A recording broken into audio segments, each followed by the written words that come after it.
అస్మద్గురుభ్యో నమః. ఓం నమో నారాయణాయ. ఓం నమః శివాయ. మిత్రులందరికీ నమస్కారం. భక్తిపథం 6457 ఛానల్కు స్వాగతం. కార్తీక మహాపురాణము 30వ రోజు పారాయణము 30తమాధ్యాయము. సూత ప్రోక్తమైన విషయాలను వినిన ఋషులు, ఓ మునిరాజా, రావి చెట్టు ఎందువలన అంటరానిదయ్యింది, అయినప్పటికీ శనివారం నాడు మాత్రం ఎందుకు పూజనీయతను పొందింది అని ప్రశ్నించగా సూత మహర్షి వారిని సమాధానపరచసాగాడు. రావి చెట్టు దరిద్ర దేవత. పూర్వం క్షీరసాగర మథనంలో లభించిన అనేక వస్తువులలో లక్ష్మిని, కౌస్తుభాన్ని శ్రీహరికి అర్పించి తక్కిన సంపదనంతా దేవతలు తీసుకున్నారు. శ్రీహరి శ్రీదేవిని పెళ్లి చేసుకోదలిచాడు. కానీ శ్రీదేవి, ఓ నారాయణ, నాకన్నా పెద్దది నా అక్కయ్య ఉన్నది. ఆ జ్యేష్ఠకు పెళ్లి కాకుండా కనిష్టనైన నేను కళ్యాణమాడటం పాడికాదు కనుక ముందామె మరువుకై సంకల్పించమని కోరింది.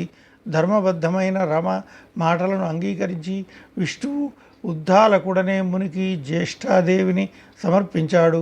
స్థూలవదన, అశుభ్రరదన, అరుణనేత్రి, కఠినగాత్రి, బిరుసు శిరోజాలు కలిగిన జ్యేష్ఠాదేవిని ఉద్దాలకుడు తన ఆశ్రమానికి తెచ్చుకున్నాడు. దరిద్ర దేవతకు ఇష్టమైన స్థలములు. నిరంతర హోమ ధూమ సుగంధాలతోనూ వేదనాదాలతోనూ నిండిన ఆశ్రమాన్ని చూసి పెద్దమ్మ దుఃఖిస్తూ, ఓ ఉద్దాలక, నాకు ఈ చోటు సరిపడదు. వేదాలు ధ్వనించేది, అతిథి పూజా సత్కారాలు జరిగేవి, యజ్ఞయాగాదులు నిర్వహించబడేవి అయిన స్థలాలలో నేను నివసించను. అన్యోన్యానురాగం గల భార్యాభర్తలు ఉన్న చోట కానీ, పితృదేవతలు పూజింపబడే చోట కానీ, ఉద్యోగస్తుడు, నీతివేత్త, ధర్మిష్ఠుడు, ప్రేమగా మాట్లాడేవాడు, గురు పూజ దురంధరుడు ఉండే స్థలాలలో కానీ నేను ఉండను. ఏ ఇంటిలో అయితే రాత్రింబవళ్ళు ఆలుమగలు దెబ్బలాడుకుంటూ ఉంటారో, ఏ ఇంట్లో అతిథులు నిరాశతో ఊసురుమంటారో, ఎక్కడైతే వృద్ధులకు, మిత్రులకు, సజ్జనులకు అవమానాలు జరుగుతుంటాయో, ఎక్కడైతే దురాచారాలు, పరద్రవ్య పరభార్యాపహరణశీలురైన వారుంటారో అలాంటి చోటులైనైతే నేను ఉంటాను. కళ్ళు తాగేవాళ్ళు, గోహత్యలు చేసేవాళ్ళు, బ్రహ్మహత్యాది పాతక పురుషులు ఎక్కడ ఉంటారో నేను అక్కడ ఉండటానికే ఇష్టపడతాను అంది. రావి మొదట్లో జ్యేష్ఠావాసం. ఆమె మాటలకు వేదవిధుడైన ఆ ఉద్దాలకుడు కించిత్తు నొచ్చుకున్నవాడై, ఓ జ్యేష్ఠ, నీవు కోరినట్లుగా నీకు తగిన నివాస స్థానాన్ని అన్వేషించి వస్తాను. అంతవరకు నువ్వు ఈ రావి చెట్టు మొదట్లోనే కదలకుండా కూర్చోమని చెప్పి బయలుదేరి వెళ్ళాడు. భర్తాజ్ఞ ప్రకారం జ్యేష్ఠాదేవి రావి చెట్టు మొదలులోనే అలాగే ఉండిపోయింది. ఎన్నాళ్లకి ఉద్దాలకుడు రాకపోవడంతో పతి విరహాన్ని భరించలేని పెద్దమ్మ పెద్ద పెట్టున దుఃఖించసాగింది. ఆమె రోదనలు వైకుంఠంలో ఉన్న లక్ష్మీనారాయణుల చెవిలో పడ్డాయి. వెంటనే లక్ష్మి తన అక్కగారిని ఊరడించవలసిందిగా విష్ణువును కోరింది. విష్ణువు కమలా సమేతుడై జ్యేష్ఠాదేవి ఎదుట ప్రత్యక్షమై ఆమెని ఊరడించుదు. ఓ జ్యేష్ఠాదేవి, ఈ రావి చెట్టు నా అంశతో కూడి ఉంటుంది కనుక నువ్వు దీని మూలల్లోనే స్థిర నివాసం ఏర్పరచుకొని ఉండిపో.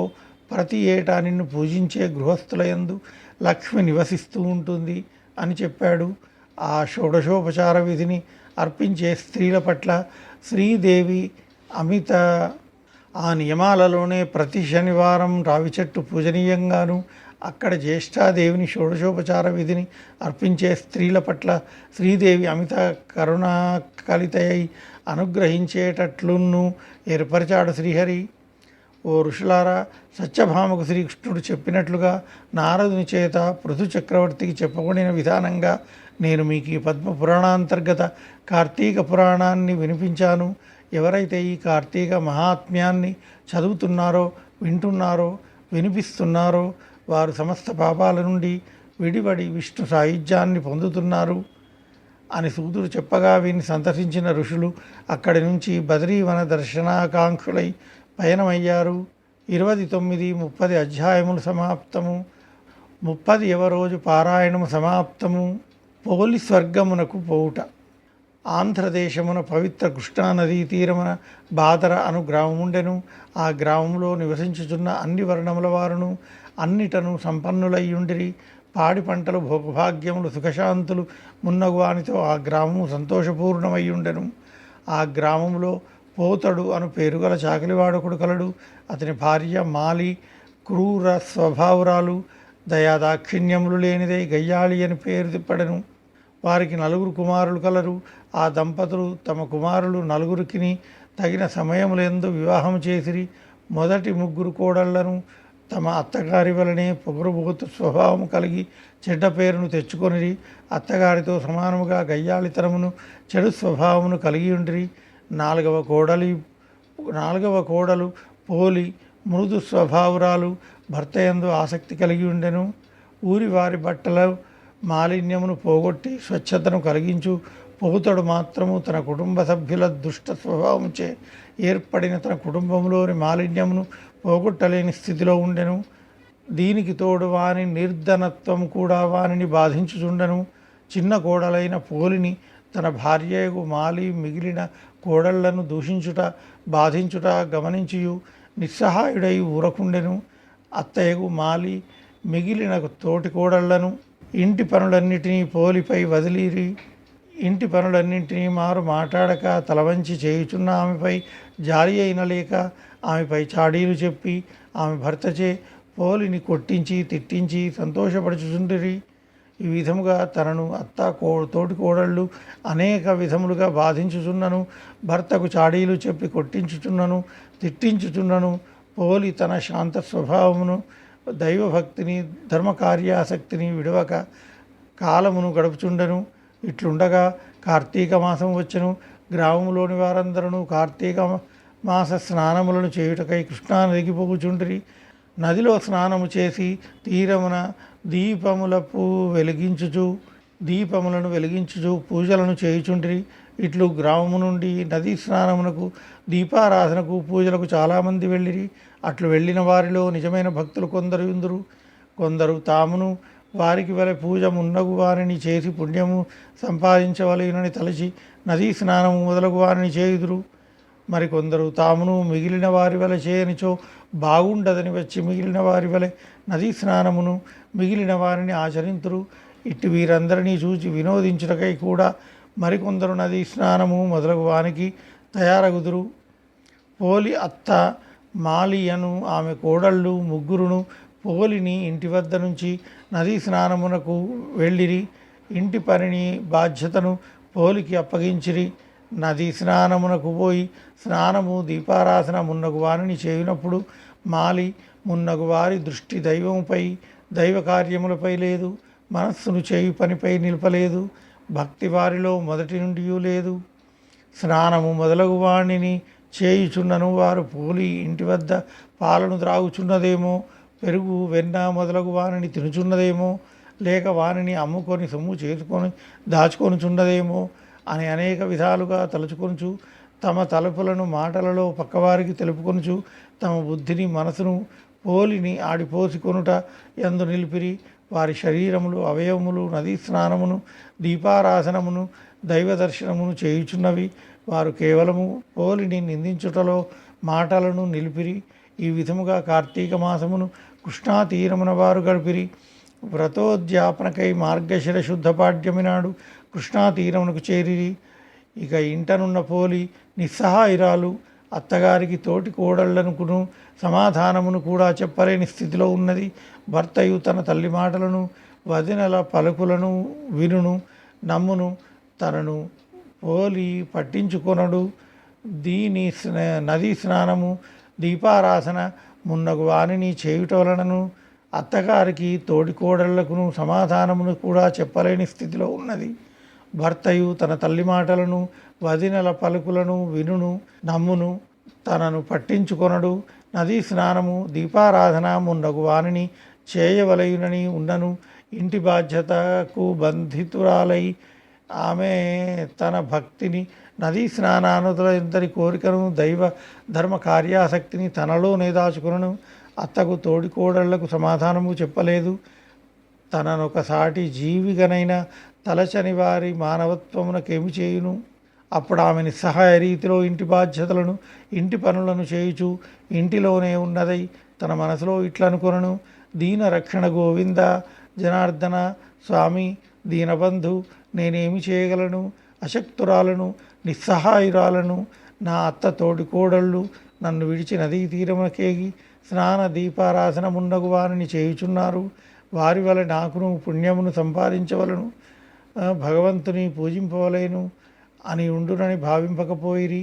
నేనేమీ చేయలేకున్నాను. పవిత్ర నది స్నానము లేదు, స్ఫూర్తినిచ్చు దీపారాధన లేదు, మనసునకు ప్రశాంతతనిచ్చు దైవ దర్శనము, పూజా పురాణ శ్రవణము ఏవీనూ లేవు. ఏమి చేయుదును, నాకెట్టి గతి కలుగునో కదా, నేనెంత దురదృష్టవంతురాలను అని ఆమె బహువిధములుగా విచారించను. మనసులో భగవంతుని ధ్యానించుచు పోలి తన పరిస్థితికి లోబడి ఇంటిలో కుండలో ఉన్న నీటితో స్నానమాచరించను. చినిగిన వస్త్రమును ధరించిన ఆమె తాను ధరించిన జీర్ణ వస్త్రము యొక్క అంచును చించి వత్తిగా చేసెను. దానిని ఒక పాత్రలో ఉంచి కవ్వమునకు అంటిన కొద్దిపాటి వెన్నను తీసి ఆ పాత్రయందుంచి దీపమును వెలిగించి, స్వామి పుండరీకాక్ష గోవింద జనార్దన అనాథరక్షక దీనబంధు దయజూపుము, నేను అశక్తురాలను, నాపై అనుగ్రహం ఉంచుము అని పోలి ప్రార్థించను. ఇట్లు దీనావస్థలో ఉన్న పోలిని వైకుంఠమున ఉన్న దయాసముద్రుడగు శ్రీ మహావిష్ణువు గమనించను. ఆమెపై అనుగ్రహం కలిగెను. ద్వారపాలకుడైన సుశీలుడను వానిని చూచి, ఓయి నీవీమెను వెంటనే సగౌరవముగా బంగారు విమానమును ఎక్కించి తీసుకుని రమ్మని ఆజ్ఞాపించను. సుశీలుడను వెంటనే పోలి ఉన్న చోటుకు బంగారపు విమానంతో వచ్చి, ఓ సాధ్వి, మంచి నడవడిక గల ఉత్తమురాల, నిన్ను ఈ శరీరంతోనే వైకుంఠమునకు తీసుకొని రమ్మని శ్రీ మహావిష్ణువు పంపెను. కావున వెంటనే వచ్చి విమానమును ఎక్కుము రమ్మని తొందర పెట్టెను. ఆమెను విమానముపై ఎక్కించుకొనుచుండెను. అప్పుడే వ్రతోద్యాపనము చేసుకొని పోలి అత్త మాలి మిగిలిన తోటి కోడళ్ళు ముగ్గురును ఇంటికి వచ్చిరి. మాలి జరిగిన దానిని తెలుసుకొని తానును వైకుంఠమును చేరవలయునని తలచి విమానముతో ఎగురబోవు పోలి పాదములను పట్టుకొనను. పెద్ద కోడలు తన అత్త మాలి పాదములను పట్టుకొనను. అట్లే ఆమె పాదములను రెండవ కోడలి పాదములను మూడవ కోడలు పట్టుకొనిరి.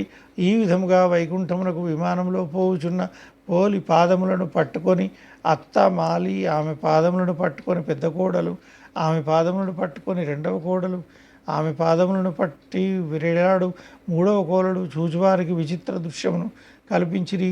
వైకుంఠ విమానమును నడిపించు సుశీలుడు వీరిని చూచెను. వారు పోలిని పెట్టిన బాధలను గుర్తుకు తెచ్చుకొనను. శ్రీ మహావిష్ణువు మాటలను పోలిపై ఆయనకు కలిగిన దయను గమనించెను. మీరు మంచివారు కారు, పోలిని చూచి అసూయపడి ఆమెను బహు విధములుగా బాధించిరి. మీరు దుష్టులు, మీరు నదీ స్నానము, దీపారాధనము, దైవదర్శనము, పూజ పురాణ శ్రవణము మున్నగు వానిలో పాల్గొన్నను. మనసులో పోలిని దూషించుచు పాలు పెరుగు నెయ్యి మొదలగు ఇంటి విషయములను తలచిరి. పోలిపై అసూయపడిరి. కావున మీరు దుష్టులు, మీరు వైకుంఠమునకు రాదగిన వారు కారు. కుంభీపాకము మొదలగు నరకములే మీకు తగినవి. అటకు పొండని సుశీలుడు పలుకుచు చేతిలో ఉన్న కత్తితో మాలి చేతులను నరికెను. అప్పుడు మాలి ఆమె కోడళ్ళు ముగ్గురును కింద పడిరి. సుశీలుడు మిక్కిరి ప్రేమాదరణలతో మహావైభవముగా పోలిని వైకుంఠమునకు తీసుకొని పోయాను. ఈ విధముగా పోలి శ్రీ మహావిష్ణువు పోలి వృత్తాంతం వలన ఈ క్రింది విషయములు గమనింపదగి ఉన్నవి. భగవంతుని యందు నిర్మలమైన భక్తి ఉండవలను. ఆ భక్తిలో తన్మయత్వము ఉండవలను. పూజలోని ఆడంబరములు కానీ, పూజ చేయువారి ఆడంబరములు కానీ భగవంతుని మొగమాట పెట్టవు. ఇతరులను చూసి అసూయపడుట, వారిని బాధించుట భక్తులైన వారికి ఉండరాదు. అట్టివారు మాలి మొదలగు వారు పరిశుద్ధమైన భక్తి మాత్రమే నిరాడంబరమైనను భగవంతునకు ప్రీతి కలిగించును. దిక్కులేని వారికి దేవుడే దిక్కు. కావున మనలో ప్రతి ఒక్కరును అసూయాద్వేషములను విడిచి నిర్మలమైన భక్తితో ఉన్నంతలో యథాశక్తిగా భగవంతుని చేరుటకు పోలి వలె యత్నింపవలను. మాలి మున్నగు వారు సంసారములోని మాయకు గుర్తులు కాగా, పోలి నిర్మల నిశ్చల భక్తికి ప్రతీక. అట్టి భక్తికి కులము, సంపన్నత మున్నగునవి లేవు. మనమును అట్లగుటకు ప్రయత్నించుట మంచిది. కార్తీక మహాపురాణమునందలి 30వ రోజు పారాయణము సమాప్తము. ఓం తత్సద్. సర్వే జనా సుఖినో భవంతు. ఓం నమో నారాయణాయ. ఓం నమ శివాయ.